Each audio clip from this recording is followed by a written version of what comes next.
Buenos días a todos y bienvenidos a esta mesa redonda sobre uno de los temas más apremiantes en estos días, ¿no? Que es el futuro de la empresa agroalimentaria en un mundo cada vez más exigente y cambiante. Hoy nos reunimos además en un momento en el que las voces del campo resuenan con mucha fuerza, ¿no? Estamos viendo las manifestaciones de estos últimos días, las movilizaciones de agricultores y ganaderos, lo que bueno, pues nos da una señal de la urgencia, sobre debatir de esta complejidad y buscar una solución al binomio de sostenibilidad y rentabilidad. Sostenibilidad del medio ambiente y rentabilidad de las explotaciones. A partir de aquí, bueno, voy a presentar a los compañeros de esta mesa redonda. En primer lugar, Carlos Moro, ingeniero agrónomo, viticultor, enólogo y bodeguero, fundador y presidente de Bodegas Familiares Matarromera. La compañía está presente en 7 denominaciones de origen de reconocido prestigio, como son Ribera de Duero, Rioja, Rueda, Toro, Cigales, Ribeiro y Rías Baixas. Tenemos por otro lado a Paco Bayó, director general de Castillo de Canenia, constituido por 5 empresas que cubren las siguientes áreas de negocio: explotación olivarera, almazara industrial, venta de aceites a granel, producción y comercialización de aceites de oliva virgen extra de alta calidad o de alta gama, oleogastroturismo y asesoramiento externo. Y por último, tenemos a Ignacio García, director general de Asedas, licenciado en Derecho por la Universidad Autónoma de Madrid y miembro del Cuerpo Superior de Administradores Civiles del Estado. Es vicepresidente de Eurocommerce, de la COE y del Consejo de Dirección de AESAN. Ha sido profesor de la EOI y del Centro de Estudios del ICES. A partir de aquí, bueno, vamos a tratar de tener un debate lo más abierto posible, aunque va a haber algunas preguntas dirigidas a cada uno de vosotros. Podemos interrumpir en cualquier momento para hacer alguna puntualización, cualquiera del resto de los ponentes. Ahora os voy a dejar 5 minutos a cada uno para que podáis un poco explicar a qué os dedicáis, qué es que se dedican vuestras empresas o, en tu caso, Ignacio, la asociación. Carlos, si te parece. Pues, en primer lugar, muchísimas gracias por la presentación, muchísimas gracias a Ricardo y a toda la organización por este excelente congreso, ¿no? Quiero felicitar también a los ponentes de la anterior mesa, que me han parecido extraordinarios. Es una ponencia fantástica. Y aquí, bueno, pues que aquí me siento como en casa, ¿no? Compañero de cuerpo de Ignacio, compañero de fatigas de Paco, compañero de empresa familiar. En fin, es una suerte poder estar entre gente tan valiosa y encima amigos, ¿no? Bodegas Familiares Matarromera, quizá el nombre a veces engaña un poco, porque no solo son bodegas, sino que también pues son almazara y una destilería, y sobre todo también es agricultura, ¿no? Yo siempre lo que me defino primero es agricultor, ¿eh? Cultivamos 1.250 hectáreas, básicamente de viñedo, 850, de olivo en Castilla y León, que esto tiene un poco más mérito, Paco, 140, y hemos también diversificado hacia almendro, unas 60 hectáreas, y hacia pistacho un poquito, ¿no? Estamos efectivamente en esas denominaciones de origen, además de vinos de la tierra, vinos ecológicos y vinos sin alcohol, ¿no? Que esto es una cuestión absolutamente bonita y disruptiva. Nuestra orientación es hacia marcas globales, hacia marcas que estén presentes en todo el mundo, y si esto es difícil con una marca, Hay marcas fantásticas, como hemos visto anteriormente. Estar con 11 marcas, con las 11 bodegas que tenemos, pues eso es ya casi una quimera. Pero en fin, siempre me ha gustado plantear quimeras y luego ir consiguiendo realidades, ¿no? Estamos en esos 80 países y son empresas que, hay unas 13 o 14 empresas, que están con una filosofía de actuación y de trabajo y de orientación muy determinada, ¿no? Nosotros no solo somos unas empresas para producir, sino también una empresa con la inclusión y con la, digamos, adopción de valores dentro de la empresa. Y dentro de estos valores de la empresa, pues por supuesto hay uno que es el que más vamos a hablar hoy, que es el de la sostenibilidad. Pero sostenibilidad en todos los conceptos, ¿eh? Se habla de sostenibilidad ambiental, económica, social y yo diría familiar. Que en una empresa familiar es absolutamente fundamental.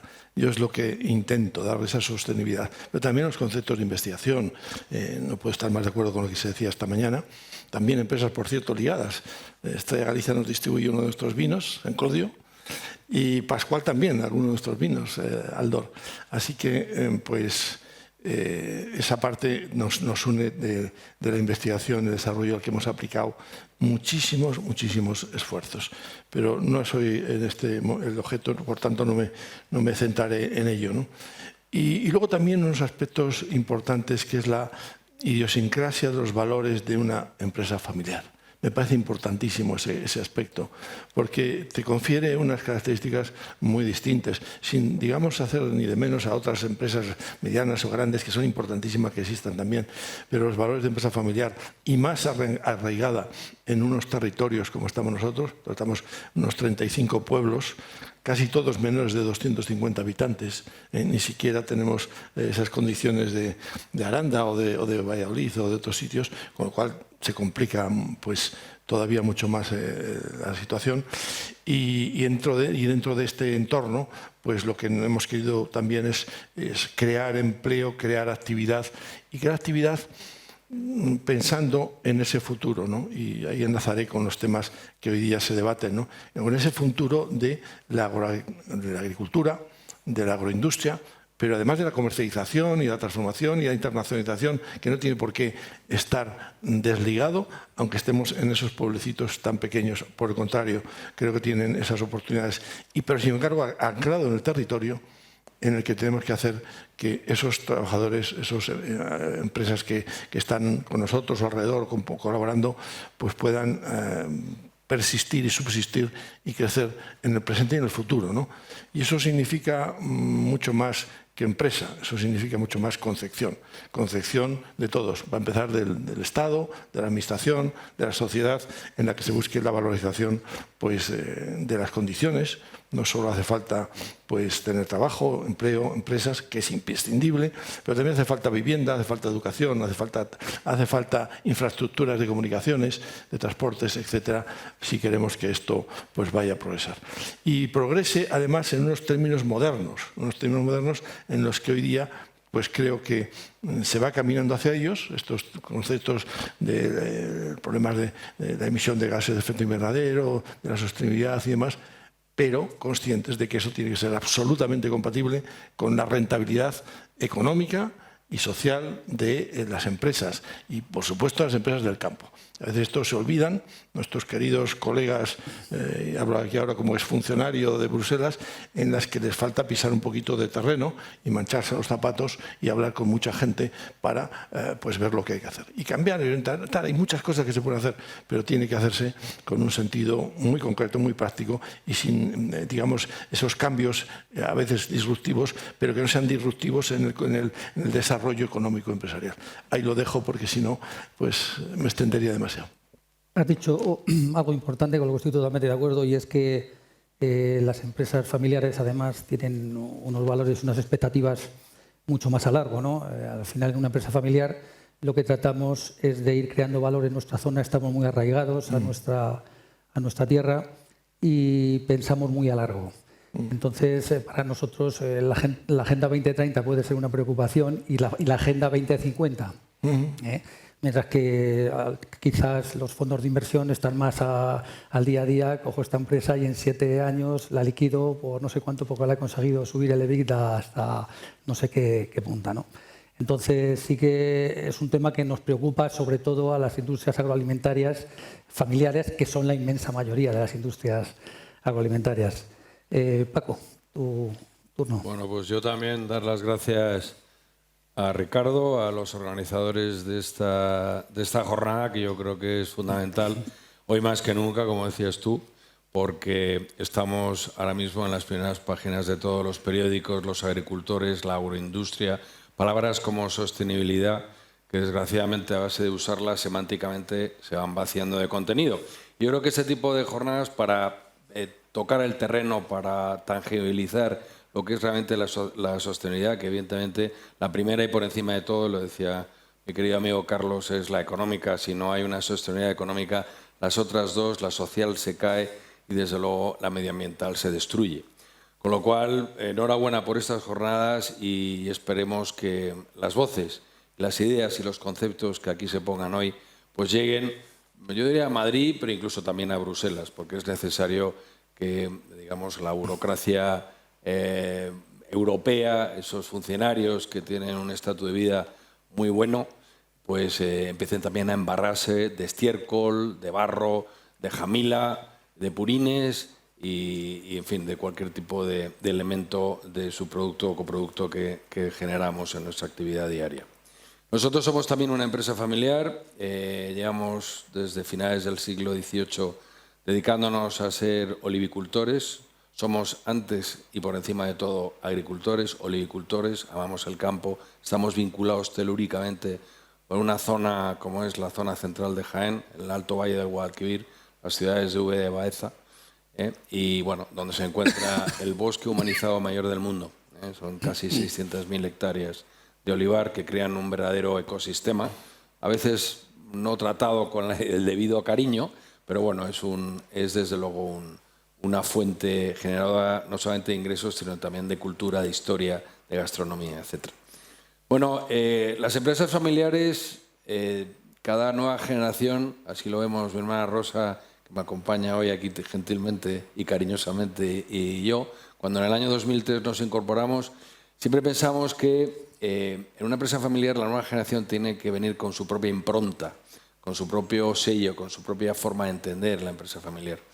Y en este caso es cierto que tuvimos la enorme fortuna que nuestro padre nos dejó la puerta abierta. Cuando en el año 2003 nos incorporamos, dio 1, 2 o 3 pasos atrás y nos dejó. Y veníamos con pocas ideas y pocos conceptos claros, pero sí los teníamos muy bien definidos. La hoja de ruta de Castillo Canena está muy bien definida desde el año 2003 y la definió Rosa. Rosa venía de multinacionales americanas, sus últimos 9 años de actividad laboral y profesional se habían desarrollado en Coca-Cola. Y en mi caso, pues yo ya 19 años trabajando en banca internacional, que he trabajado en 10 años fuera de España, entre América Latina y Italia. Y bueno, cuando nos incorporamos ya teníamos ambos un buen bagaje, un buen acervo, digamos, de formación y de experiencia. Y nacimos con 2 ideas muy claras. Una, teníamos que apuntar solo exclusivamente como marca Castillo de Canena, que no existía entonces, pero como marca debíamos apuntar hacia la producción exclusivamente de aceites de oliva vírgenes extra premium, de alta gama, de altísima calidad, y después que teníamos que internacionalizarnos. El mercado español estaba en ese momento muy saturado, nada comparado con el de ahora, pero en fin, en esa época ya había algunas marcas y pensábamos que nuestra capacidad competitiva estaba más acendrada en lo que era la posibilidad de exportar y dedicar gran parte de nuestros recursos a los mercados internacionales. Bien, nosotros nacimos con una serie de activos. Teníamos, nuestro padre tenía una finca, habíamos heredado una finca de 1.500 hectáreas de olivar y unas 500 de montes, ribazos, vegas, etc. Teníamos una almazara muy antigua, poco desarrollada, pero bueno, la teníamos. Y luego teníamos una casa familiar, que era el Castillo de Canena, que era el castillo de nuestra familia, y que en ese momento, en el año 2003, era simple y llanamente un hogar donde celebramos eventos familiares, donde vivíamos en determinadas épocas, etc. Y bueno, un poco lo que nos dimos cuenta es que tendríamos que apuntar que todos esos activos, primero, que había que modificarlos, había que hacer un ayornamiento profundo y que teníamos que estar todos esos activos vectorizados hacia la creación, primero, y luego la construcción, desarrollo y fortalecimiento de la marca Castillo de Carena. Ahora mismo, 21 años después, somos una empresa absolutamente marquista, pero cuando empezamos no lo éramos. Nuestros padres, nuestros abuelos producían aceites, vamos a ser muy claros y honestos, perdonar, bastante mediocres, por no decir malos de solemnidad, todo era 100% granel y en los sistemas que utilizamos, tanto en la parte industrial de la almazara, pues eran líneas muy obsoletas, líneas, digamos, de molturación obsoletas y desde luego en la parte agronómica pues seguían lo que entonces estaba, digamos, en vigor. Había que producir mucho a costa de lo que fuera, pero había que producir mucho. Entonces, a partir de ahí, empezamos cambiando radicalmente la parte agronómica, como ya veremos después la parte técnica. Construimos una nueva almazara absolutamente novedosa en el año 2020, en plena pandemia, que la inauguramos ese octubre, y nos dedicamos a construir la marca Castillo de Carena y a internacionalizarla y a buscar y basar esa búsqueda de la excelencia en 4 pilares. Uno, la parte de la tradición. No podíamos olvidar que veníamos de 9 generaciones, que teníamos un bagaje, un legado, una herencia que teníamos que proteger y honrar. También la parte de la innovación, que luego veremos que es fundamental porque hay que imbricarla en la sostenibilidad. La sostenibilidad sin investigación y sin innovación no existe, es pura falacia. Y desde luego en la parte de excelencia, donde tenemos que contar con equipos humanos que nos acompañarán en este viaje. Y ya voy concluyendo para que un poco os hagáis una idea de lo que es hoy en día Castillo de Carena. Castillo de Carena ahora mismo son aproximadamente unos 80-85 personas. Tenemos una facturación agregada de unos 35 millones de euros y estamos presentes en 60 países. Nuestra facturación es 1/3 España, grosso modo, y 2/3 está desglosado en esos 60 mercados a donde exportamos. Gracias, Paco. Has dicho algo muy interesante que también ha salido en las preguntas de la anterior mesa redonda, que ha sido cuando llega la sucesión, que tu padre dio un paso atrás y que las nuevas generaciones tienen que venir con nuevas ideas y con nuevos proyectos, ¿no? Mayoritariamente, mi experiencia, ya mi larga experiencia, empiezo a decir por los años que voy cogiendo, las empresas familiares, cuando ves un relevo generacional, unos años más tarde ves lo que han evolucionado mayoritariamente, ¿no? Pegan un salto mayoritariamente, pero este relevo generacional tiene que estar motivado, como decían antes, un hombre, y además se veía por la forma de expresarse que era un hombre realmente del campo, el que estaba llamando la atención sobre ese grave problema que hay en las explotaciones agrarias, de las que después nos alimentamos las industrias agroalimentarias, en cuanto a esa renovación de las personas. Hay que hacer un entorno atractivo y rentable. Ignacio, cuando quieras. Muchas gracias. Sí, muy buenos días a todos. Muchas gracias. ¿Se me oye bien? Sí. ¿Oye? Gracias en primer lugar a la universidad por acogernos y a vosotros por acompañarnos en este día tan segoviano. Gracias a Caja Rural, a AgriFood, a Ricardo Miguel Áñez. Hace 20 años que nos conocemos, ¿puede ser? Y me ha tenido placeándome por ahí y ha considerado que hoy es el día que puedo debutar en mi tierra, porque yo nací en un pequeño pueblo rodeado de la comunidad de Tierra y Villa de Segovia, que se llama Madrid, pero mi casa está en Madrid, mi familia está aquí, mi casa está en Segovia, mi familia está aquí acompañándome hoy, es la primera vez, gracias a Ricardo, os lo agradezco muchísimo. Bueno, yo dirijo ASEDAS, que es la Asociación de Empresas de Distribución Alimentaria, que agrupa fundamentalmente cadenas de supermercados. Lo que quiere decir que en una mesa en donde hay grandísimos empresarios como Paco y como Carlos, bueno, yo soy un pequeñito a lomos de gigantes, como se suele decir. Es un honor compartir con Paco, que es un referente en el mundo del aceite. Y es un honor reencontrarme con Carlos, que pues tenemos una historia juntos, ¿verdad? Somos compañeros de cuerpo, como él ya ha dicho y como tú has explicado.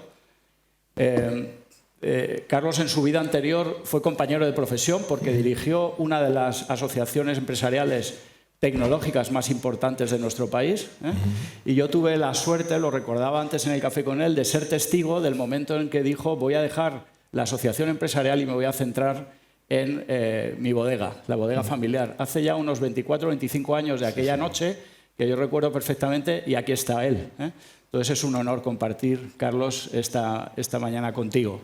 Bueno, como ha dicho José, yo dirijo ASEDAS, que es la Asociación de Empresas de Supermercados, en Castilla y León, ASUCIL. Aquí está Isabel del Amo y Julio Casado, que me acompañan.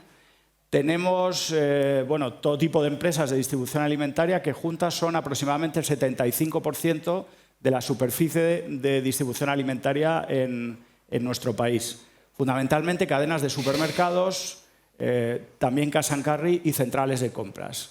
Pues en Segovia, pues Mercadona, Lidl, Día, Lupa, Aldi. Este es el perfil de empresas que yo tengo la suerte de representar. Por tanto, represento a la distribución. Esto tiene mucha emoción en un entorno de cadena agroalimentaria, siempre hablando con fabricantes y no digo ya nada con productores, pero bueno, ese es el día a día que nos corresponde. Yo estoy muy contento de estar aquí hoy en este momento, porque es un momento muy especial. Como ya habéis recordado, y lo ha recordado también Ricardo al hablar, probablemente cuando diseñasteis estas jornadas y lo compartimos, no pensábamos que ese debate entre sostenibilidad y productividad, competitividad o rentabilidad iba a tener las connotaciones que tiene hoy. Tenemos todavía hoy tractores en las carreteras, en un momento muy, muy extraño, porque los precios en origen de casi todas las producciones son altas. Las rentas en los 2 últimos años parece que nos indican que se ha permitido trasladar esos incrementos de costes al mercado y a los precios. Sin embargo, hay un enorme malestar. Un enorme malestar. ¿Por qué? Bueno, porque sabemos que tenemos juntos, como cadena agroalimentaria, enormes desafíos y unos muy importantes son los de la sostenibilidad. ¿Recordáis? Estas movilizaciones empezaron en Alemania y allí el tema era la sostenibilidad. Luego siguieron en Francia y el tema era la sostenibilidad. Y ahora estamos en España y sigue siendo el tema de la sostenibilidad. Entonces, la encrucijada del sector es real. Es este el momento clave en el que tenemos que debatir sobre eso y solo puede haber una respuesta. Tenemos que hacer compatible la sostenibilidad con la rentabilidad. Para eso, ¿qué necesitamos? Desde la distribución miramos este debate con mucho respeto, porque lo primero que tenemos que hacer sostenible es la cadena. Y para eso estamos hablando de sostenibilidad económica. Tenemos que hacer compatible, ser uno de los países con los precios de alimentación más competitivos de Europa, porque lo somos, a pesar de que estamos ahora en un momento pues, en el que el IPC, después de llevar 20 años el IPC de los alimentos prácticamente congelado, bueno, ahora llevamos 2 años donde ha subido mucho. Hoy se han publicado los datos del índice adelantado de febrero que ya muestran una tendencia a la normalización. Quizá pronto estemos otra vez en un 2%, un 3% de IPC, que es algo que podemos considerar normal. Sin embargo, tenemos una sociedad enormemente sensibilizada sobre el precio. Nosotros, que somos los que ponemos el precio final, somos los que más lo sufrimos y es lógico. No os recuerdo, porque las cosas desagradables es mejor olvidarlas cuanto antes, el año 2023 que hemos pasado con el ruido político en torno a los precios de alimentación, que en este caso se dirigían sobre todo a las empresas de distribución. Nos tocó recibir las tortas, que por cierto nos sentimos un poco solos. Mirábamos atrás en la cadena cuando se acusaba a la distribución de los márgenes excesivos por el IPC alimentario y bueno, pues muchos de los, en fin, del resto de eslabones con los que compartimos tanto tiempo nos decían, pobrecillos, ¿cómo se están zurrando? Pero, en fin, tampoco mucha gente salió a defendernos. ¿A defendernos en qué sentido? En que la cadena en España es y tiene que ser sostenible porque es y tiene que ser muy competitiva. Y de eso se benefician los consumidores. Vale, bueno, eso ya lo sabemos los que estamos aquí. Tratamos de explicarlo cada vez un poco mejor, pero es verdad que tenemos un serio problema de hacer eso compatible con los nuevos retos de la sostenibilidad. Como ha dicho Paco, la sostenibilidad es social y si no, no es. Y nosotros desde la distribución alimentaria de proximidad, las tiendas que están en las calles y en las plazas de los pueblos y de los barrios. Tenemos muy clara que la sostenibilidad social es que los alimentos, como ha dicho Torero, el representante de la FAO, cuya intervención me ha parecido interesantísima a primera hora, los alimentos lo primero que tienen que estar es disponibles para todos. Eso quiere decir llegar a todas partes, llegar a todas las zonas, estar en la España rural, no digo nada en Castilla y León, que es nuestra comunidad de acogida, y aquí tenemos un gran reto, que es que esa capacidad de elegir ese surtido y ese precio llegue a todos los consumidores. Es un debate muy interesante de la sostenibilidad social de la cadena agroalimentaria. Una sostenibilidad económica, obviamente. Eso se mide en términos de que todos los eslabones sean sostenibles a futuro, pero a la vez que podamos juntos trasladar un mensaje al consumidor de que los precios son muy competitivos y se beneficia por ello. Llevamos muchos años, hemos mejorado, pero en esto no siempre, ¿verdad, Ricardo?, nos hemos puesto de acuerdo y hemos vivido épocas muy malas de acusaciones del campo hacia la industria hacia la distribución hacia nadie, pero nosotros no teníamos a nadie a quien echarle la culpa. Bueno, eso afortunadamente yo creo que está pasando, pero aún tenemos mucho que hacer para trasladar juntos que la sostenibilidad económica la logramos si además es respaldada por el consumidor, que sabe que en España aún hoy tenemos de los precios de alimentos más bajos de la Unión Europea y se beneficia de ello. Sostenibilidad social, económica y finalmente la medioambiental, que es un poco la tentación que tenemos todos al hablar del principal reto. ¿Cómo lo vemos desde la distribución? Desde la distribución de proximidad. Tenemos muy claro que lo que nosotros aportamos a la sociedad, precisamente esa cercanía, esa proximidad. Para acceder a los alimentos, el formato de proximidad en supermercado es, sin ninguna duda, el más sostenible. ¿Por qué? Bueno, es sencillo. Si acercamos a donde viven y trabajan las personas un surtido completo de alimentos para que en un solo acto de compra puedan satisfacer todas sus necesidades cotidianas, que son las que más movilidad generan, eso es imbatible, porque la diferencia sería ir a comprarlo lejos, utilizar, por tanto, un vehículo, o tener que ir a varios sitios. Eso, en términos de emisiones de la movilidad, en fin, está contrastado. Tenemos un gran sistema desde el punto de vista de la sostenibilidad medioambiental del conjunto de la cadena. Pero a la vez tenemos que asumir los retos de la economía circular. ¿Y eso cómo se llama?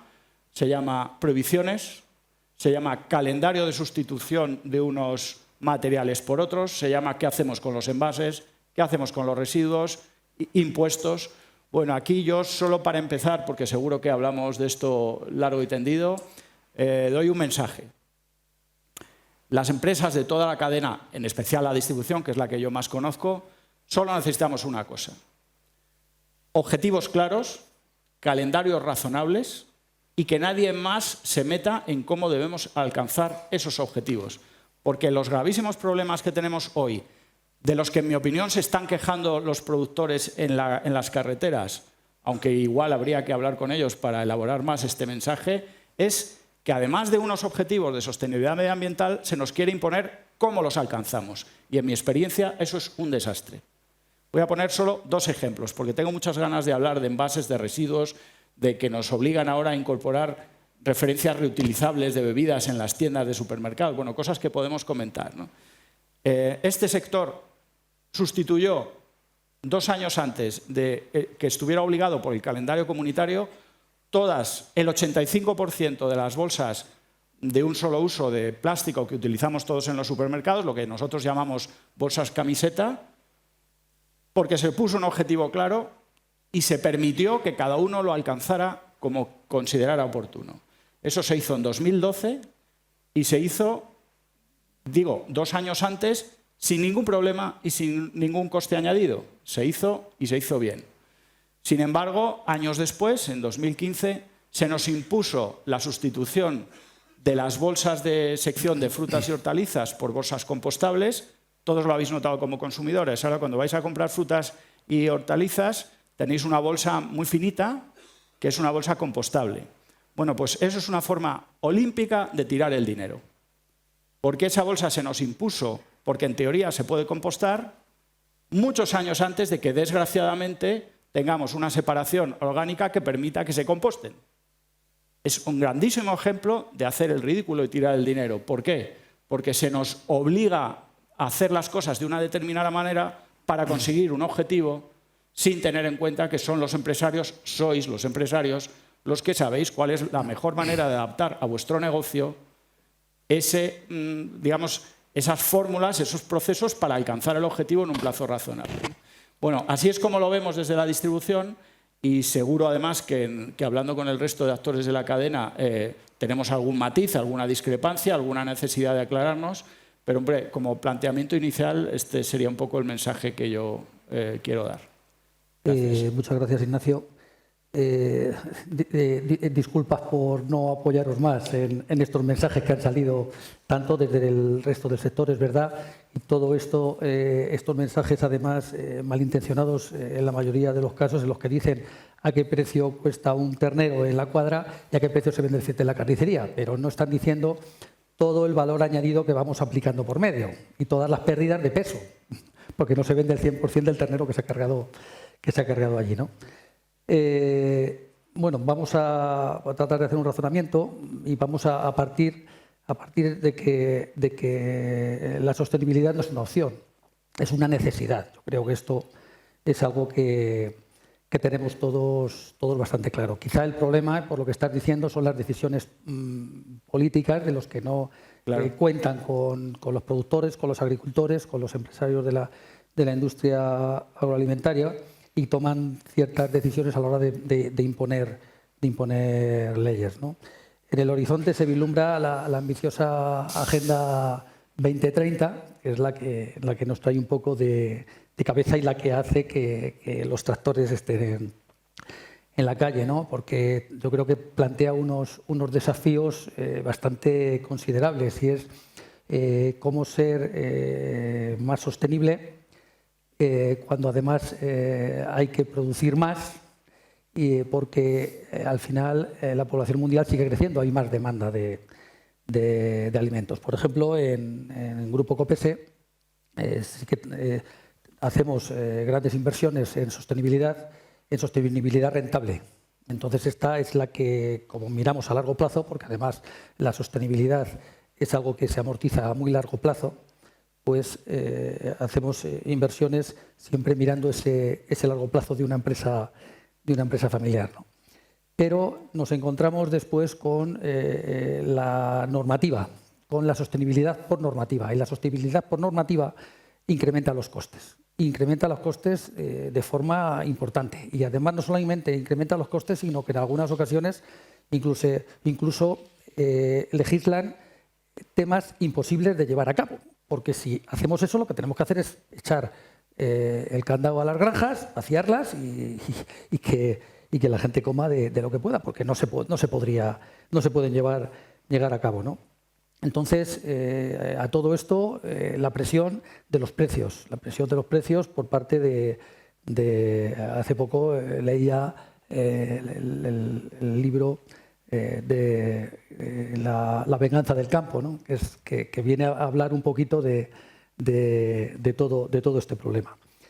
Y el desafío no termina ahí. La Agenda 2030 es una normativa europea y además tenemos que competir con el resto del mundo. O sea, estamos en un mercado global donde tenemos que crear riqueza dentro de Europa, por lo que para crear riqueza dentro de Europa tenemos que salir a vender a terceros países y salimos a vender a terceros países. Yo creo que esto ya no es un reto para ningún empresario en ninguna empresa familiar, por pequeña que sea, puesto que hoy con toda la información y con toda la comunicación podemos salir, pero hay que ser competitivos y hay que ser sostenibles, competitivos, y tenemos que competir contra otros países que no tienen las mismas exigencias y por lo tanto tienen unos costes mucho más bajos que los que nos incrementa a nosotros la legislación.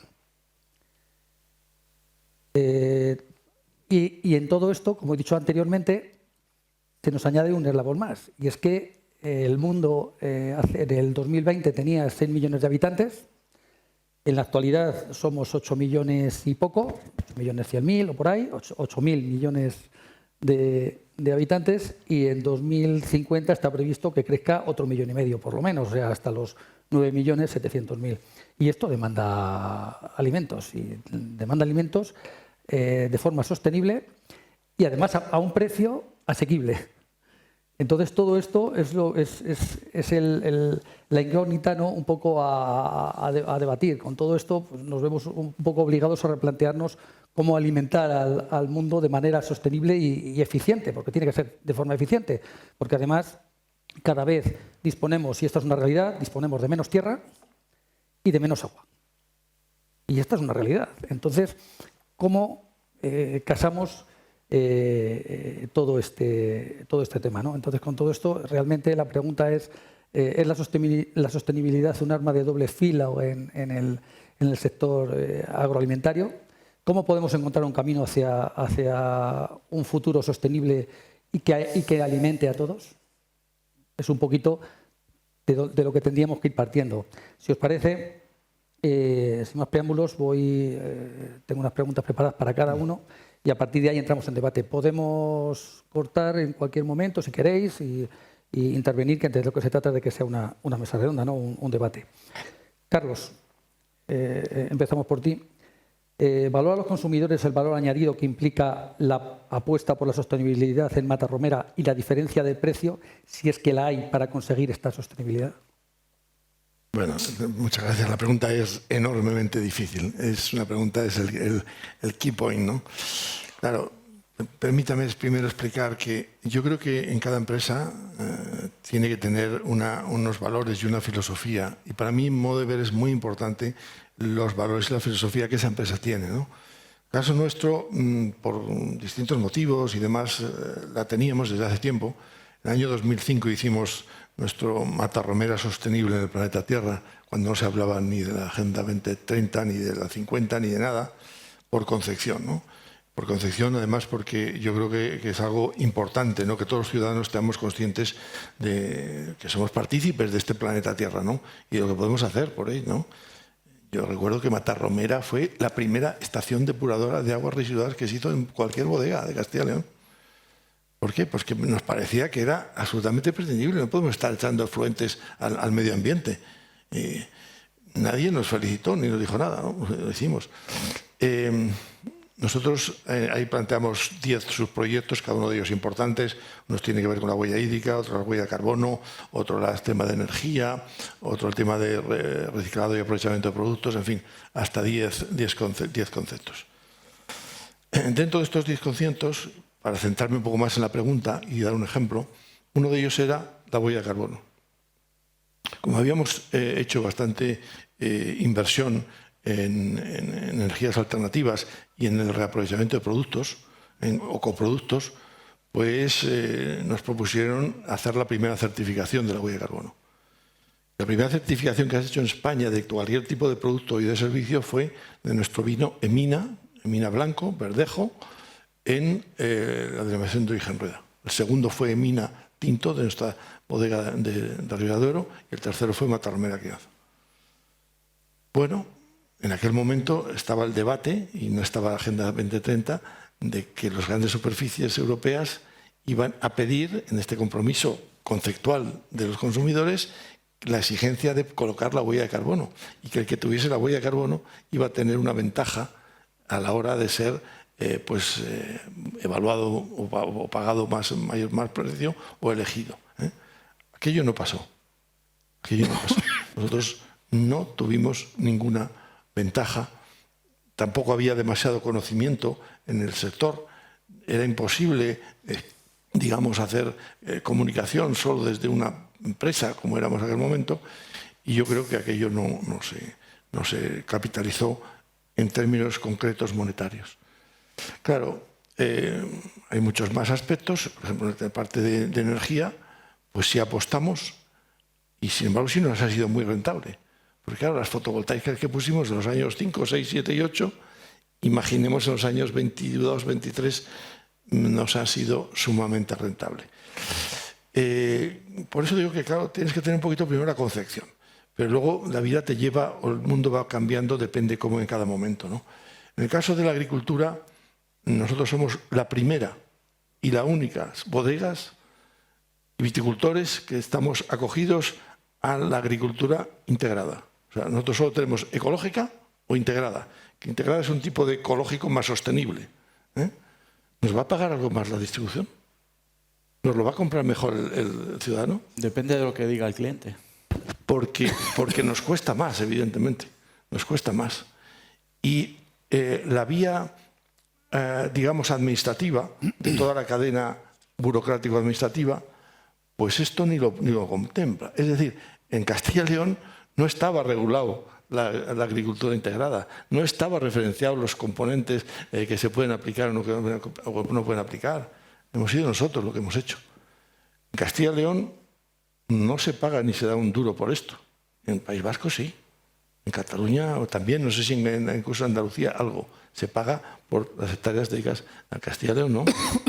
Entonces, la vía de hacer las cosas, que yo pienso que hay que hacerlas y hay que tener esta concepción, digamos, de valores de los ciudadanos en todos sentidos, pues tiene que ser con una vía muy de entendimiento de lo que es el proceso y muy de apoyo de ese entendimiento.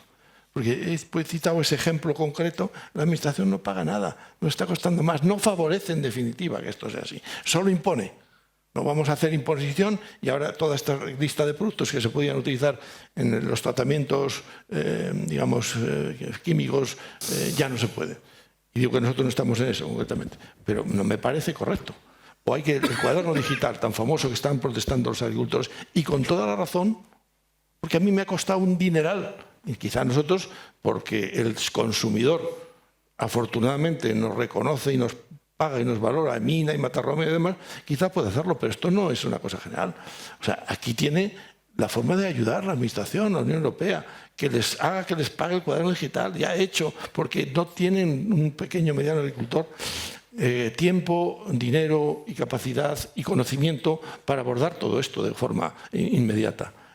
Entonces, yo creo que la filosofía sí está ahí, pero tiene que, por una parte, ser reconocido, tiene que ser estudiado y tiene que ser apoyado de forma muy concreta y muy real y muy rápida, y tan rápida como se mueve la vida, no los tiempos. Ejemplos, sistemas de ayudas aquí en Castilla y León, en Next Generation, para digitalización de la agricultura.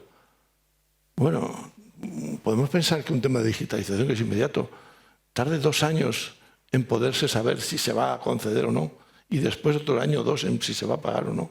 Son tiempos que no son correctos, aparte del coste. Y luego, ¿quién lo hace? 3 o 4 empresas. Por tanto, no llega tampoco a los agricultores. Así que hay una vertiente, poliédrica, con muchas en las que hay que ir tocando todas. Esas, como la de enseñanza al consumidor. Al consumidor y a los compradores de las grandes superficies y a la valorización de la sociedad del esfuerzo que hacen los agricultores, las industrias agroalimentarias por suministrar productos con un poquito más de valor añadido en ese sentido, ¿no? Y la Administración para facilitar formación, ayudas y sistemas, que eso se puede hacer con los mayores criterios de rentabilidad posible y de eficacia, no de incremento de coste. Y por esa vía podemos ir avanzando, pero con una visión común, o reduciendo impuestos, por ejemplo, al asentamiento de las empresas en el medio rural, porque cierto es que podemos competir ya, pero no podemos competir con algunas cosas. Yo se lo dije a todo el mundo y a la vicepresidenta económica que había. Oiga, que a mí me cuesta, estando en Valbuena de Duero, donde tenemos la sede, está en Mina, 10 veces más el coste de comunicaciones que un señor en Valladolid, o en Nueva York, o en Madrid. No puede ser. Y tenga la 10ª parte de velocidad, además. Esto no es así. O los temas de, ya no digo de aguas y de regadíos. Oiga, usted, faciliten inmediatamente todo lo que sea ahorro y consumo de agua. Todo lo que sea sistemas de riegos, hoy día se llama riegos deficitarios, es decir, con sistemas de mínima aportación de agua para conseguir sistemas de regadíos, de riego.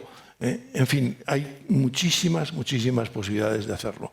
También la comunicación importa mucho. Aquí tenemos a una magnífica empresa de comunicación, el hacer saber al consumidor que tiene que aportar y que tiene que también cuidar y valorar estos aspectos. Y mirar la contraetiqueta y ver si esa contraetiqueta responde a valores reales, no a fake greenwashing, como hay muchísimo, sino a valores reales y a una base concreta, ¿no? En el sector del vino tenemos, por ejemplo, una certificación, lo cito aquí porque es Wineries for Climate Protection, que se da a través de la FEP y que, bueno, nosotros fuimos pioneros, fuimos los que lo implantamos, ahora ya hay 20 o 30 empresas. Hombre, estas habrá que considerarlas un poco más, ¿no? O estamos adheridos a la International Wineries for Climate Action, fuimos la segunda empresa de España y una de las pocas europeas. Bueno, esto estábamos arrancando y tiene que ser también pues, apoyado por la sociedad desde este punto de vista. Bien, Carlos, me quedo con que efectivamente la sostenibilidad estáis trabajando en ella y estáis trabajando duro, pero que con pocas ayudas o ninguna comparadas con otras zonas, incluso de España, y que, bueno, del precio nos hablará si realmente el consumidor lo aprecia o no. En el precio nos hablará después Ignacio. Y otro tema muy importante que enlaza con lo que hablábamos anteriormente de hacer atractivo la sucesión y el vivir en las zonas rurales, ¿no? Y es las infraestructuras, ya no solo las carreteras, sino que ya llegamos a temas tan vitales como la comunicación, ¿no? Las líneas, la telefonía y el 4G, el 5G, que llegan donde llegan y cómo llegan cuando ya los agricultores, las nuevas generaciones y las empresas agroalimentarias queremos implantar sistemas para mejorar y para sobre todo temas de sostenibilidad, y no se puede porque en medio del campo, en una granja, no hay cobertura, o el tractor en no sé qué zona que va midiendo y lanzando pues tampoco tiene cobertura y no puede aplicar la tecnología que ya existe, lamentablemente. Paco, ¿qué beneficios puede generar para una empresa todas las políticas de sostenibilidad que ha implementado Castillo de Canena? Bueno, pues como decía al principio de mi intervención, en todo momento tenemos y somos muy conscientes de la importancia y el peso que tiene la parte económica dentro del complejo y poliédrico mundo de la sostenibilidad. Y bueno, sí, efectivamente, yo creo que tenemos y somos un ejemplo palmario de cómo la sostenibilidad tiene un retorno económico. Esa es la buena noticia. Bien, primero de todo nosotros entendemos, lo he dicho al principio también, es decir, somos agricultores, la mayor parte de nuestra actividad de cara a la sostenibilidad la llevamos a cabo, aunque no exclusivamente, en la parte agronómica, que es donde más hay que trabajar, donde más podemos desarrollar estas políticas y estas acciones. Y nosotros fuimos de los primeros olivicultores en engancharnos al carro de la denominada agricultura regenerativa, que imbrica, como luego veremos, con la agricultura de precisión. Ambos conceptos, a nuestro juicio, deben estar muy unidos y muy machembrados. La agricultura regenerativa es un paso que va más allá de conceptos como la agricultura ecológica, incluso de la agricultura biodinámica. Nosotros tenemos parte de nuestras fincas, pagos, que están bajo la certificación ecológica y bajo la certificación Demeter, la agricultura biodinámica, pero es un concepto mucho más holístico. La agricultura regenerativa lo que implica es no solamente el tipo de fertilizante que estás aplicando en el campo, sea en raíz o sea foliar, o la no utilización de pesticidas como herbicidas o insecticidas, va más allá. Nuestra idea es que la agricultura regenerativa lo que hace es crear, restaurar, regenerar, incrementar y potenciar el ecosistema que en sí mismo da un bosque, afortunadamente como el nuestro, un bosque mediterráneo, ¿no? Y desde ese punto de vista, lo que hemos intentado hacer es ayudar a la propia naturaleza, que tiene, por cierto, una capacidad de regeneración mucho más grande, mucho más potente de la que pensamos, para que ese ecosistema se vuelva a revitalizar. Y demostrar que una actividad humana, como es la actividad agronómica, puede perfectamente compaginarse y perfectamente conjugarse con el respeto escrupulosísimo al hábitat, al medio ambiente. Con un concepto muy importante, que es el concepto de biodiversidad. O sea, en principio, cuando nosotros veíamos en los años 70, 80, incluso hoy en día, desgraciadamente, enormes desiertos donde de pronto nacían cada 10 metros o cada 7 metros un árbol, pues eso para nosotros era algo absolutamente aberrante. Era un desierto plantado de árboles. Y es todo lo contrario. Lo que queremos es que sea un bosque con su sotobosque también, con su fauna auxiliar, con sus insectos, con sus reptiles, con sus pájaros, que son bioindicadores absolutamente definitivos para medir la salud medioambiental de un ecosistema. Entonces, bajo ese punto de vista, empezamos fomentando y estimulando esa biodiversidad. ¿Por qué? Empezando por algo tan básico, pero a la vez tan complejo, como es respetar la cubierta vegetal espontánea. Esa cubierta vegetal espontánea en el 100% de la finca nos inmediatamente obligó, entre comillas obligar, porque estábamos muy contentos, llevamos 12 años, a no aplicar ningún tipo de herbicida. La cubierta vegetal, lo único que hacemos es segarla, desbrozarla, que decimos nosotros en Jaén. Y ese desbrozamiento lo que hace es preserva la tierra, la fertilidad de la tierra, porque cada año en un olivar desnudo se pierden aproximadamente unos 7.000 kilos de tierra vegetal por la erosión. Protegemos la tierra de la erosión, estimulamos la fauna auxiliar que vive en esa cubierta vegetal, retenemos la humedad en el suelo y disminuimos drásticamente la temperatura. En un suelo desnudo puede haber en verano 35, 36 grados, mientras que en un suelo con cubierta vegetal estamos hablando de 10, 15 grados menos. Al estimular y al fomentar la fauna auxiliar, lo que estamos haciendo también es implantando la lucha biológica. Una plaga, lo que llamamos una plaga en el lenguaje vulgar, en definitiva es una aberración que la propia naturaleza odia. La naturaleza es equilibrio, es armonía. Y una plaga es todo lo contrario de eso. Para evitarlo, la propia naturaleza va poniendo sus propias trabas, sus propias luchas, sus propios depredadores de esa plaga. Si nosotros aplicamos insecticidas, un insecticida es un biocida. Y un biocida mata el 100% de las especies de insectos, las buenas, las malas, todos. No discrimina. Entonces, la agricultura regenerativa, empezamos por respetar la cubierta vegetal, empezamos o proseguimos desterrando cualquier tipo de pesticida, herbicidas e insecticidas, continuamos y proseguimos implantando fauna como es la ganadería, reintroduciendo la ganadería después de 80, 90 años, estimulando la apicultura. Dicen, oye, pero para la polinización del olivo no es necesario la abeja. No, claro que no, pero sí para que la cubierta vegetal sea cada vez más biodiversa y más madura. Por eso necesitamos las abejas.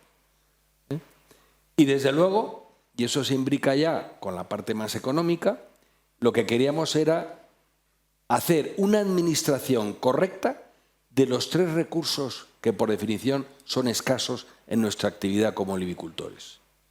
El primero, el más importante, el agua. Después, importante también, la energía. Y por último, el consumo de insumos. El uso de insumos, que por definición, sobre todo una finca tan grande como la nuestra, son factores limitantes y que son cortapisas. ¿Cómo hemos intentado optimizar el uso del agua? Pues hemos tomado una serie de medidas, como por ejemplo, y ahí viene nuestra ayuda a la agricultura de precisión. ¿Cuándo regamos? ¿Cuándo hay que regar el olivar? Cuando es necesario, no cuando pensamos que es necesario, sino cuando con procedimientos cartesianos, racionales y científicos estimamos que es necesario regar.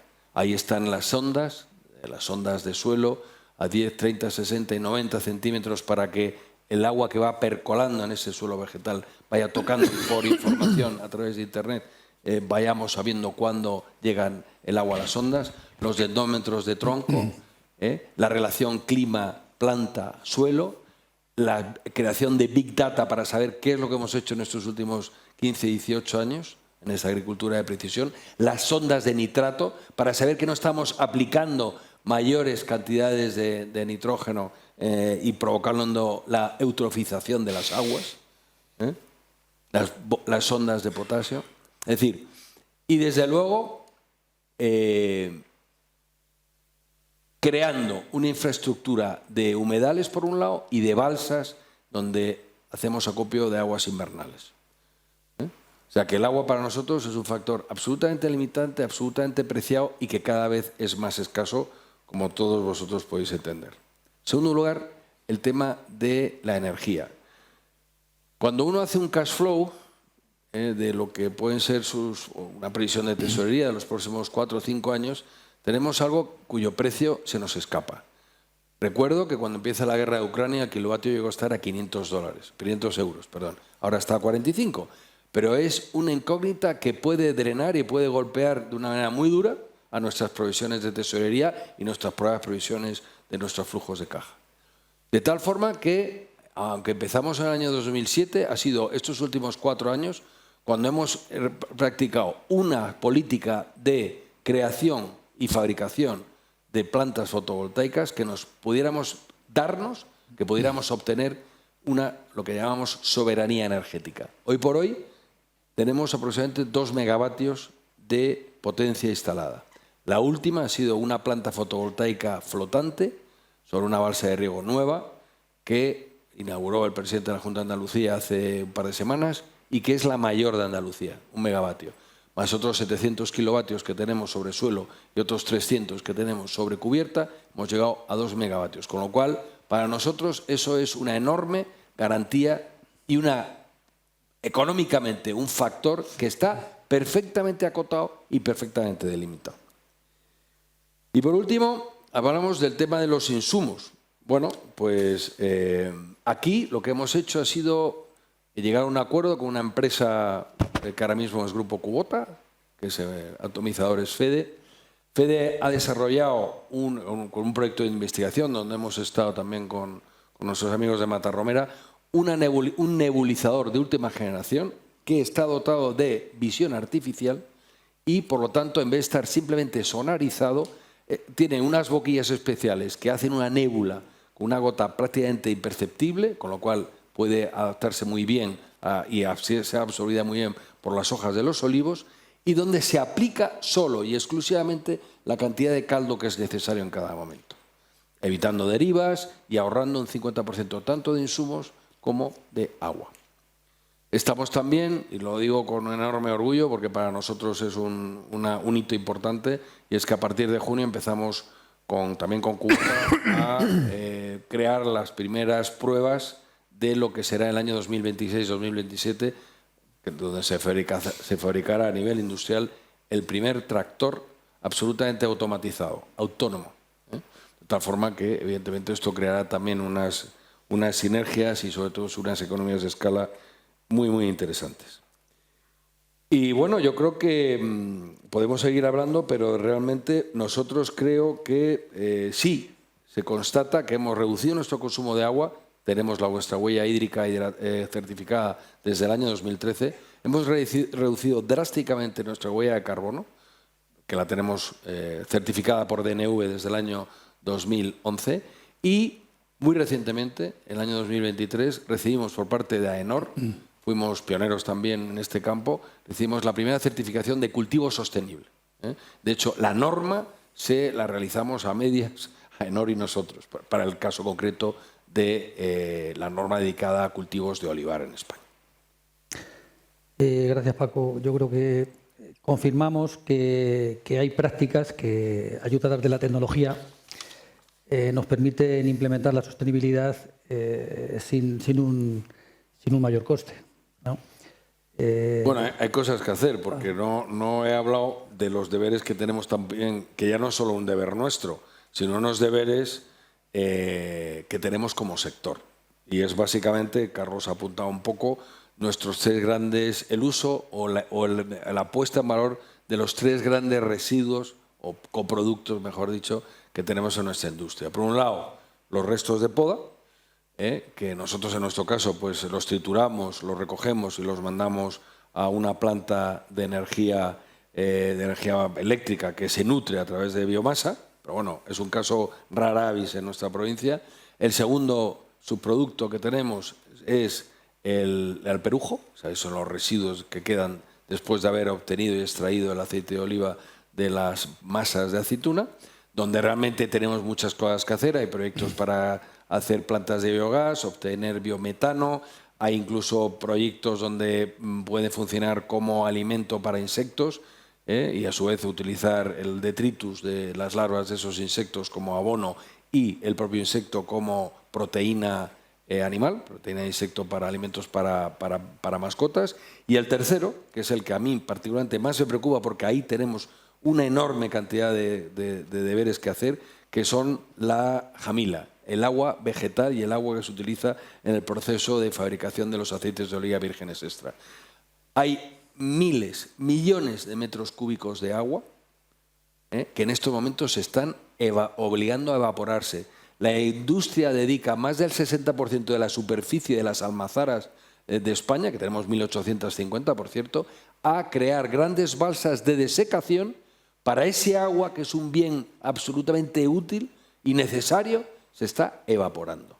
Y en eso es cierto que se ha hecho muy poco, donde tenemos una asignatura pendiente brutal, porque el agua es el gran problema al que nos enfrentamos, por lo menos en la parte sur de España. Bien, pues como decía, hay prácticas que permiten la mejora, está demostrado, pero la mejora, estas prácticas tienen que ir acompañadas de ciencia. Sin duda. ¿De acuerdo? Con lo cual se puede aplicar a conciencia, pero que las decisiones se tomen con conciencia, utilizando la ciencia que es la que nos puede ayudar a optimizar todas estas aplicaciones que nos has estado comentando, Paco. Ignacio, complicado ya. En una situación de guerra de precios como la que se está viviendo en la distribución, que bueno, se vive constantemente, entiendo yo. ¿Cómo ha de ser la relación entre los proveedores y la distribución para que todos los eslabones de la cadena salgan beneficiados de la apuesta por la sostenibilidad?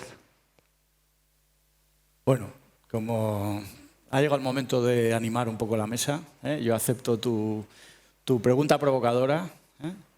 A mí me molesta muchísimo la expresión guerra de precios. Mucho. Porque traslada una sensación de que los distribuidores son unos tíos bastante locos que con una cierta frivolidad, con tal de fastidiarse unos a otros, ponen en cuestión el valor de los productos que comercializan y, por tanto, la sostenibilidad de la cadena, y lo hacen sin una visión a medio plazo, por supuesto, y esa acepción de destruir valor que es común en determinados términos, pero que pone el foco sobre algo que yo no puedo aceptar, en absoluto. Tenemos uno de los países más competitivos de Europa en alimentación. Somos un grandísimo productor, y hoy tenemos grandes ejemplos aquí. Somos un gran exportador, un gran transformador, pero también somos un gran comercializador. La distribución en España es una de las mejores del mundo. Y lo digo con la tranquilidad de haber vivido situaciones como la pandemia, en donde demostramos que no hubo ningún problema de abastecimiento, que en otros países que muchas veces ponemos como ejemplo sí los hubo, sino que yendo a productos concretos, pues fuimos, según datos de AECOC, el cuarto país del mundo en menores roturas de stock. ¿Por qué? Porque la cadena en su conjunto y la distribución también funciona de una manera excelente. Eso se traslada, como ya he explicado, a los precios que pagan los consumidores, que son muy competitivos. Y tenemos que hacer entre todos el esfuerzo de que eso sea siempre sostenible. Para eso hay fórmulas, hay leyes hoy en día, hay sistemas que... Sí, hay sistemas que... Sí, me refiero a las leyes. Sí, bueno, no. Quiero decir que tenemos que ser responsables a la hora de darnos como sociedad determinadas obligaciones para que se garantice esa sostenibilidad. Si las tenemos, tenemos que ponerlas en valor, y si tienen problemas, tenemos que explicar cuáles son los problemas. Lo que no debemos es descalificarlas. Porque si lo hacemos, pues trasladamos al consumidor una imagen de desconfianza que es absolutamente injusta y que, digamos, ataca lo más valioso que tenemos, que es precisamente eso, la confianza del consumidor.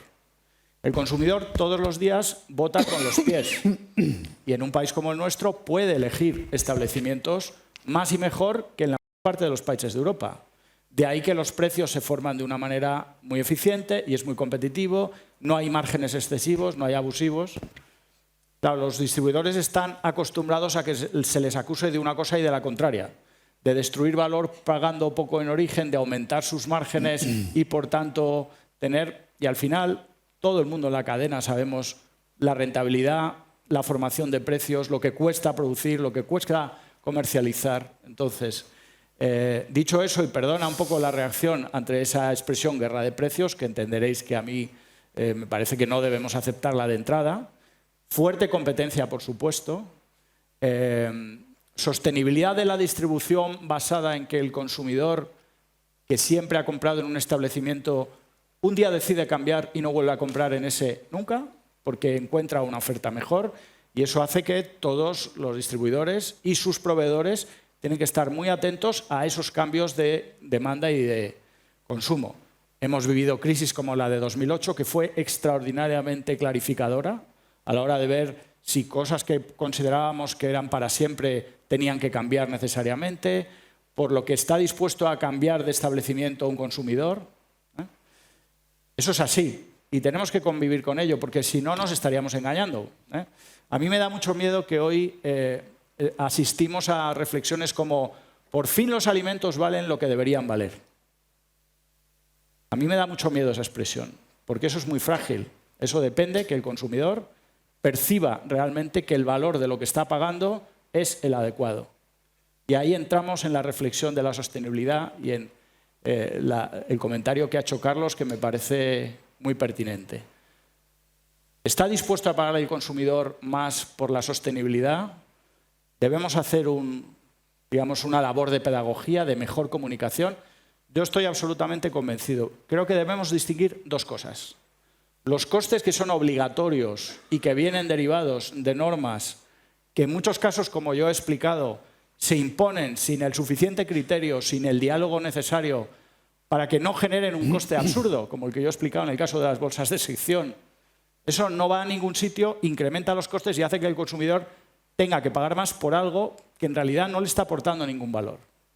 Eso es algo contra lo que debemos luchar todos y todos juntos, y hoy estamos aquí en ese espíritu. Y luego está realmente el esfuerzo de diferenciación a través de la sostenibilidad que existe y del que yo en esta mesa estoy aprendiendo dos grandísimos ejemplos que, por supuesto, ya conocía. Claro, ahí mi reflexión desde la distribución, yo tengo empresas que tienen un tipo de surtido muy centrado en diferenciar productos, por ejemplo, con etiquetado ecológico, y otros que lo hacen menos. Conozco la experiencia en otros países y es engañosa, porque hay países que tienen un porcentaje de distribución en ecológico importantísimo, pero si luego rascas te das cuenta que se trata de las tiendas que están ubicadas en zonas donde la rentabilidad del metro cuadrado es dificilísimo de conseguir y, por tanto, hay un intento de hacer más rentable un negocio a través de productos que tienen un mayor valor. ¿Eso es bueno para el consumidor? ¿Malo? Bueno, lo bueno es que el consumidor lo pueda elegir. Nuestra reflexión como distribución siempre es la misma. Primero, diferenciarse en el mercado es muy difícil. Igual que innovar en este mercado es muy difícil. Del mundo del aceite, Castillo Canena, hay pocos. Y del mundo del vino, Matarromera, hay pocos. Tenemos muchas bodegas y muchas almazaras. Claro, eso probablemente obliga a que esos valores que te diferencian y que tú trasladas al consumidor, en primer lugar, sean verdad. Y con esto no quiero provocar, simplemente quiero decir, tenemos que aprender a distinguir lo que es real de lo que no lo es. Y en esto, seamos sinceros, somos un gran país de producción ecológica, pero muchas veces mezclamos las ideas y al consumidor le creamos una confusión con la que a la distribución le cuesta mucho convivir. Yo siempre uso el mismo ejemplo, no es lo mismo el planeta que el colesterol. Y si tú hoy en día preguntas por atributos ecológicos de determinados productos, hay gente que piensa que son más saludables. Yo creo que es un error. Y desde la distribución no tenemos más remedio que decir, vamos a diferenciar, pero vamos a diferenciar valores que sean reales. Porque si no, Yo en torno a los atributos ecológicos, igual que vosotros, he visto muchas cosas que en el fondo no clarifican la situación al consumidor, sino que le inducen a ciertas confusiones con las que yo creo que no se puede convivir mucho tiempo. Y lo otro es que el consumidor lo perciba como algo real y como un valor real, como hace en Castillo de Canena o en Matarromera, que se percibe. ¿Cuánto de más está dispuesto a pagar el consumidor por eso? Pues yo creo que depende. Depende de si estamos en el momento, en el lugar adecuado y aportando ese valor a un consumidor que cambia mucho y frente al que hay que estar muy atento. Insisto, he puesto el ejemplo de 2008-2014 y podemos hablar de lo que está ocurriendo hoy en el mercado.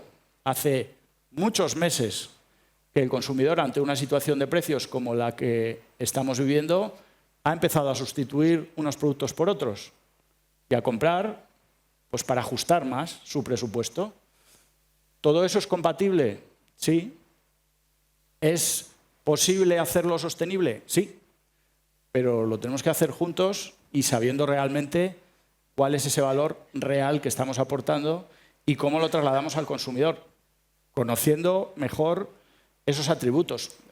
Tenemos dos ejemplos de dos producciones en las que España tiene una situación privilegiada para producir en ecológico. El olivar y el vino en España tienen unas facilidades frente a otros países enormes, porque aquí se puede hacer eso, como ha explicado Paco de una forma excelente, se puede hacer mejor que en otros países. Pero claro, tiene que ser real, lo tenemos que comunicar bien y tenemos que asegurarnos que el consumidor lo percibe y lo valora. Es difícil, ¿eh? Sí, Ignacio, pero entiendo entonces que en esta relación tiene que haber un diálogo, una comunicación para detectar qué es lo que realmente percibe el consumidor y ver cómo se traslada, en el caso de los que estáis directamente en contacto con el consumidor, cómo se traslada a vuestros proveedores, ¿no? A las industrias agroalimentarias. Claro, José, pero tú piensas la enorme fuente de información que es la que se genera en las tiendas con lo que el consumidor acepta o no. Unidades tienda a día. Unidades tienda a día. Eso es demoledor. Tremendo. Un producto se acepta, no se acepta. Un cambio en el producto, un cambio en el precio, un cambio en las cualidades. Claro, la distribución cuenta con ese enorme bagaje de información que tiene que compartir y hacerlo de una forma más eficaz con sus proveedores para entre todos estar muy atentos a esos cambios que son muy rápidos y que exigen una grandísima flexibilidad. No es fácil. Yo creo que solo se puede hacer con una visión de cadena y una visión compartida y es verdad que como esto cambia tanto, pues las circunstancias son muy cambiantes. El distribuidor tiene que anticiparse.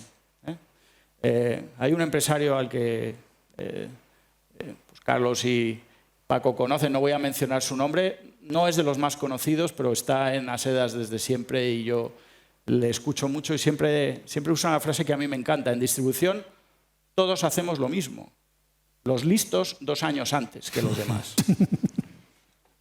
Eso es un poco la clave. Tenemos que estar atentos a esos cambios para que, digamos, retos como el que tenemos pues sean percibidos, atentos y la cadena responda con la flexibilidad necesaria. Claro, la reflexión es complicada y la pregunta, ¿hasta dónde está o Paco, cualquiera de los dos, hasta dónde está el consumidor dispuesto a pagar por la sostenibilidad? Bueno, hablar de consumidor pues es hablar de la sociedad. Y cuando hablas de la sociedad, pues hay muchas capas distintas de la sociedad y muchos criterios y muchas opiniones. No hay un consumidor estándar. Hay un consumidor perfectamente, digamos, orientado a los productos de mi amigo Paco, a los nuestros, y ese tenemos que enfocarlo nosotros. Hay otros que están a otro tipo de productos, ¿no? Y todos son válidos, ¿eh? Todos son válidos y es necesaria porque partimos de varios principios. El de alimentar a toda la población y todo el mundo tiene que estar alimentado y alimentado de forma adecuada y correcta, y el sector tiene que suministrarlo. Pero luego ya yo creo que hay que, no sé si Paco te parece, hay que distinguir entre los estratos y los tipos de consumidor. Absolutamente. Nuestro consumidor no es el mismo que el otro tipo. También depende de qué empresas, pues a veces tenemos una escala un poco más amplia de orientación a tipos de consumidores, ¿no? Con lo cual te da más versatilidad y da más sostenibilidad. En el caso de Paco también, en el caso nuestro, tenemos pues unos productos que son orientados a un espectro más amplio de población y que son estupendos y magníficos, y otros que son más exclusivos y están adobados y adornados y complementados con unas características de marca, que al final es lo que determina lo que decía mi amigo Ignacio, el cajas día tienda, ¿no? Tickets tienda día. Tickets tienda día, y es lo que te dice, ¿no? Pues este no está adaptado aquí, tienes que corregir rápidamente, ¿no? Y yo insisto otra vez más que es importantísimo la cultura, la formación, la educación de los consumidores. Es absolutamente fundamental. Es necesario que sea una formación seria, sólida, que se distinga el polvo de la paja, muy bien dice Ignacio, porque a los que hacemos grano de élite, pues que no nos mezclen con la paja normal, ¿no? Y luego cada uno que elija como consumidor, ¿no? Yo quiero este producto, este nivel. Yo que considero que soy una persona que quiero defender el planeta, y por tanto aquellas empresas que son sostenibles y que tienen una agricultura regenerativa como nosotros y tal, pues las voy a valorar y apuesto por ellas, ¿no? Y eso es formación, ¿no? Eso es formación, eso es educación, eso es nivel de sociedad, ¿eh? Nosotros distinguimos mucho, al estar en varios países, pues depende de los países, hay un nivel de cultura. Por ejemplo, lo ecológico en algunos países, pues es que no es una cuestión ya de precio, es una cuestión de venta pura. O es o no es. Mis hijas, que ahora están ya en las empresas, llevan cada uno fuera de Estados Unidos o en Dinamarca, y es que no compran otra cosa que no sea ecológico. Joder, vale, muy bien. Pero hay que pagarlo, ¿eh? Hay que pagarlo, pero tienen esa formación, esa concepción. Yo creo que España es un país moderno, pero hay otros más modernos todavía, ¿no? Hay otros más modernos, porque indudablemente yo creo que el camino futuro es este que estamos marcando, esta muy cualificada explicación que ha dado Paco, que nosotros la compartimos, la vivimos igualmente. Pues es el camino, ¿no? Es el camino, ¿no? Y es el camino general, ¿no? Es el camino general. Así que, pues, insisto, cada consumidor tiene su criterio, tiene su bolsillo y tiene su rango de tipos. Nosotros, los productores agrícolas, alimentarios, tenemos que lograr darles esa satisfacción en las mejores condiciones y al mejor precio en toda la escala de valor de productos. Paco, tu reflexión ante esta incógnita antes de ir pasando a las preguntas. Sí, yo creo que un poco lo comentaba Carlos, el tema del conocimiento, de que el consumidor, que hay infinitos consumidores, pero que en general la sociedad sea cada vez más consciente, ¿no? De una serie, no tanto de los precios, que yo estoy de acuerdo contigo, la guerra de precios no me gusta más hablar de valor. Entonces, efectivamente, hay productos alimenticios que tienen un enorme valor, mucho más allá de la tangibilidad de una botella de aceite o una botella de vino. Y yo creo que la buena noticia es que el viento de la historia, de que hablaba del general de Gaulle, va a nuestro favor. Yo recomiendo la lectura de uno de los principales libros que se publicaron en el mundo, concretamente en el año 1962, por una mujer maravillosa, que era botánica, naturalista, y fue una de las creadoras del movimiento ecologista, que fue Rachel Carson. Rachel Carson, en el año 1962, publica un libro que se llama La primavera silenciosa, donde hace un ataque demoledor a lo que en esa época estaba muy de moda, que eran los insecticidas, concretamente el DDT.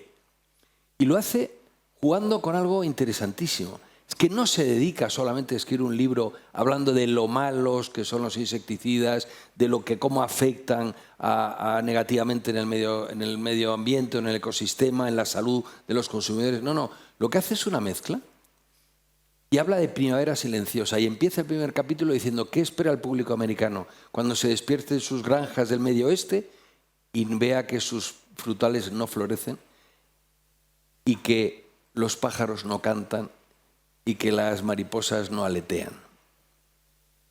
Y eso tuvo un impacto brutal y frente a una empresa, un grupo de tanta fuerza como la empresa bioquímica o química norteamericana, fueron capaces de triunfar y abolir para siempre un insecticida tan brutalmente pernicioso como fue el DDT. Pues a eso es lo que tenemos que seguir, ese es el camino. Que el consumidor vea y perciba y entienda que detrás de una botella de aceite de oliva virgen extra no hay solamente un producto que es sabroso, que bajo el punto de vista de la gastronomía es único, que vertebra absolutamente cualquier cultura culinaria de nuestra península, fundamentalmente las del sur. Pero es que además, cada vez que compra esa botella está contribuyendo a la sostenibilidad medioambiental, a la sostenibilidad social, está contribuyendo a mantener población a un territorio, está contribuyendo a que 32 millones de jornales se sigan pagando año tras año. Y lo que es más importante, que a ese concepto de sostenibilidad se una el concepto de responsabilidad social. Y ahí es donde la batalla la tenemos ganada. Porque si solamente nos limitamos a decir que estamos en contra de que la Unión Europea importe productos alimentarios que no respetan el códex o la codificación de pesticidas, pero ¿y qué decimos si esos productos están producidos por empresas que no están controladas bajo el punto de vista de la paridad, de la igualdad de sexos, del pago de la seguridad social, de la formación de esos trabajadores para que sepan exactamente cómo prevenir los riesgos laborales? Si están dotados de los equipos de protección suficientes, si nadie que trabaja en esas explotaciones agrarias tiene menos de 18 años o 16 años. Eso se habla poco. Y eso sí que es demoledor, porque eso sí que la gente lo entiende. La sociedad cada vez es más sensible porque afortunadamente quiero creer, no quiero caer en ser rusoniano, pero es verdad, cada vez es más sensible a estos aspectos. Y cada vez es más consciente, y cada vez tiene más valores. Y cada vez nos exigen las grandes cadenas multinacionales que cumplamos con una serie de requisitos, y donde ahí los productores españoles y los productores europeos somos imbatibles. Y ahí es ahí donde tenemos que trabajar. Bien, yo diría como conclusión que en definitiva tiene que haber dentro de toda la cadena comunicación hasta el consumidor final y tiene que haberla en ambos sentidos.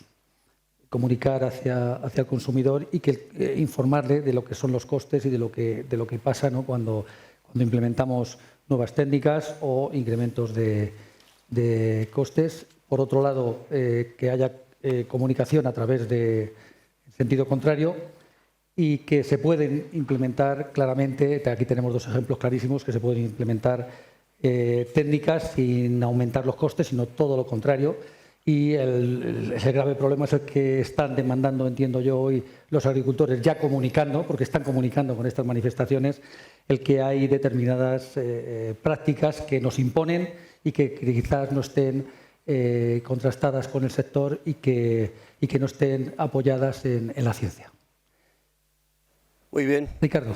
Pues hemos llegado al final. Muchas gracias. Pediré un aplauso para la mesa.